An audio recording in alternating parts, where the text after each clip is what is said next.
La population se prépare dans la précipitation et la peur à une attaque alors que la province voisine du Sud Kivu est aujourd'hui dans le viseur du M23 et des soldats rwandais. Plusieurs établissements scolaires et universitaires de Bukavu ont annoncé la suspension des cours ce vendredi. Le comité de gestion avait publié une lettre sur la suspension des activités ici à l'ISDR pour les agents. Alors pour nous les étudiants, on ne peut pas venir étudier là où il n'y a pas les agents.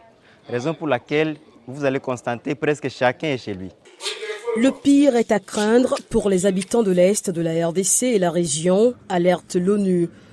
Réuni en session extraordinaire à Genève, le Conseil des droits de l'ONU a décidé de lancer une mission internationale chargée d'examiner les exactions commises par toutes les parties dans ce conflit. Présent à la rencontre, le porte-parole du gouvernement congolais Patrick Muyaya a appelé le Conseil à tenir le Rwanda responsable de ces crimes. Monsieur le Président, face à cette situation, la République démocratique du Congo appelle à la mise en place d'une commission internationale d'enquête pour examiner les violations des droits de l'homme commises dans notre pays. Cette commission devra être mandatée pour établir la vérité sur les responsables de ces crimes et rendre des recommandations pour en tenir les auteurs responsables. L'ambassadeur rwandais à Genève, James Ngango, a lui assuré au Conseil que suite à la chute de Goma, de nouvelles preuves ont émergé concernant une attaque imminente de grande envergure contre le Rwanda.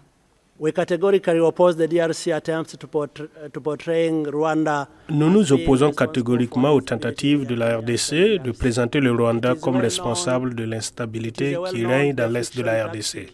Il s'agit d'une tactique de déviation bien connue, utilisée pour éviter de répondre des atrocités que Kinshasa et ses groupes armés alliés font subir à leurs propres citoyens.